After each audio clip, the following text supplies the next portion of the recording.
இன்னொரு காலத்தில் ஒரு ஊரில் 4 பேர் ஏதோ ஒரு காரணத்தினால ஒரே நேரத்தில் இறந்துட்டாங்க.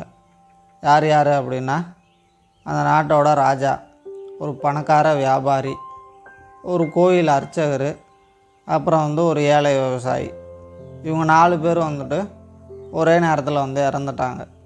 இப்போ இறந்தவங்க எங்கே போவாங்க? மேலோகத்துக்கு போவாங்க.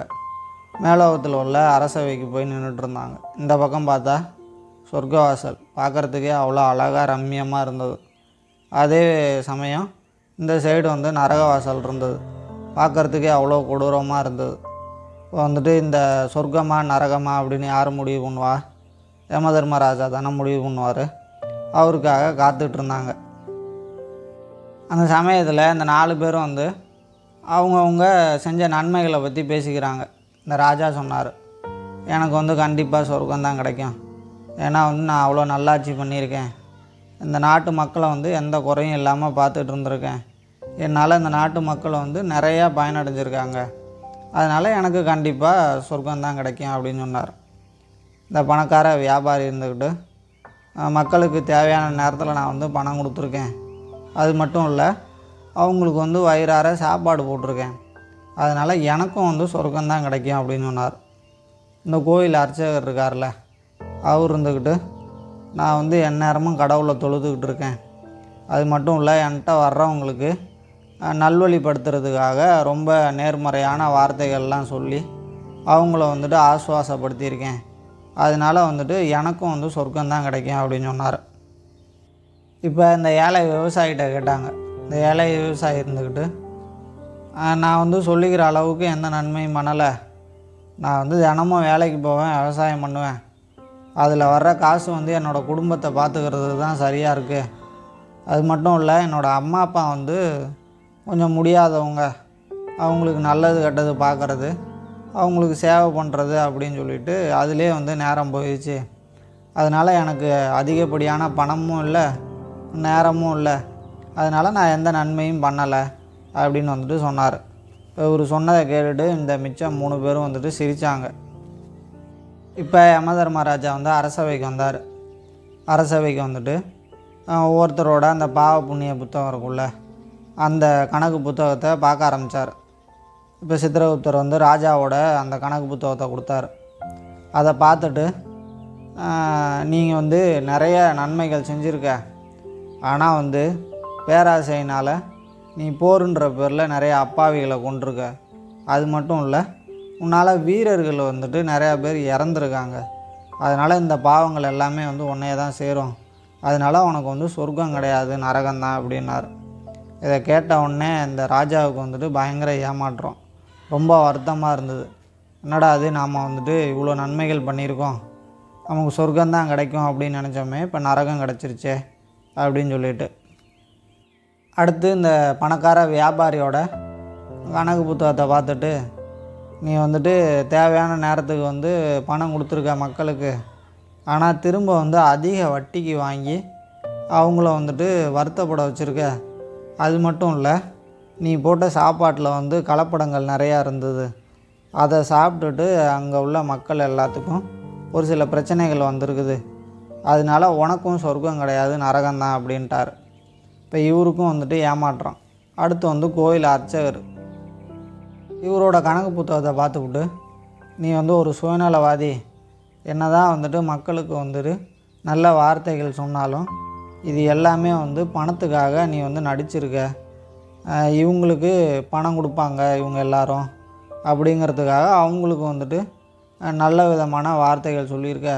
அதனால் நீ ஒரு பெரிய சுயநலவாதி, உனக்கும் சொர்க்கம் கிடையாது, நரகம்தான் அப்படின்ட்டார். இப்போ இவருக்கும் ஏமாற்றம். அடுத்ததாக இந்த ஏழை விவசாயி, இந்த ஏழை விவசாயி முன்னாடி நின்னார்.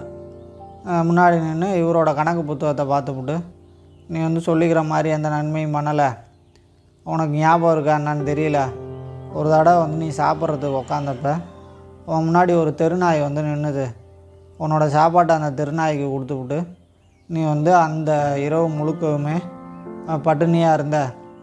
அது மட்டும் இல்லாமல் நீ நேர்மையான வழியில் நீ உழைச்சி சம்பாரித்து உன்னோட குடும்பத்தை காப்பாற்றிருக்க.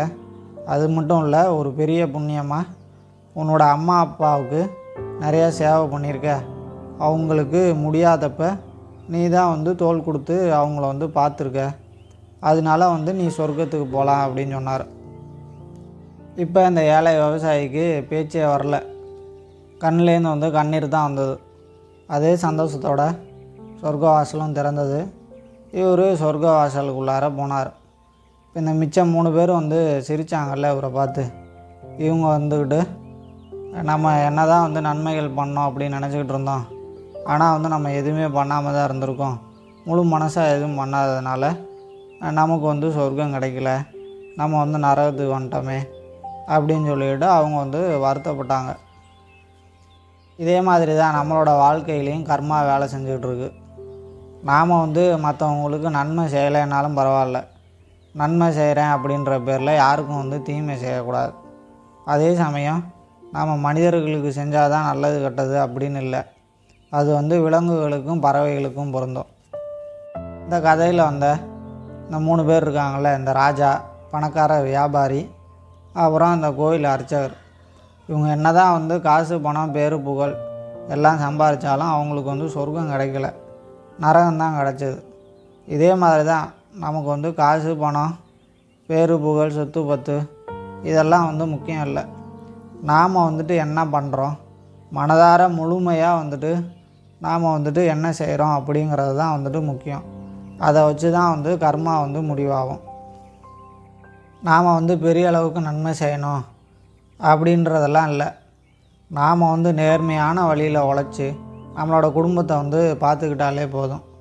அது மட்டும் இல்லை, இப்போ இருக்க காலகட்டத்தில் கடைசி காலத்தில் முடியாதப்ப நம்மளோட அம்மா அப்பாவை வந்துட்டு பார்க்குறதுக்கு வந்து ரொம்ப தயங்குறோம். நம்மளோட அம்மா அப்பா வந்து முடியாதப்ப அவங்களுக்கு சேவை பண்ணுறது அப்படிங்கிறது எவ்வளோ பெரிய புண்ணியத்தை நமக்கு கொடுக்கும் அப்படிங்கிறது நமக்கு புரியறதே இல்லை. இப்போ இருக்க காலகட்டத்தில் முக்கால்வாசி பேர் வந்து நம்மளோட அம்மா அப்பாவை பார்க்குறதுக்கு ரொம்பவே தயங்குறோம். ஒரு சிலர் மட்டும்தான் அம்மா அப்பாவை வந்து ரொம்ப நல்லபடியாக பார்த்துக்கிறாங்க. அதனால் வந்துட்டு நாம் முடிஞ்ச அளவுக்கு மற்றவங்களுக்கு நன்மை செய்யலை அப்படின்னாலும் தீமை செய்யாமல் இருப்போம். நாம் நேர்மையான வழியில் உழைச்சி நம்மளோட குடும்பத்தை பார்த்துக்கிட்டாலே போதும்.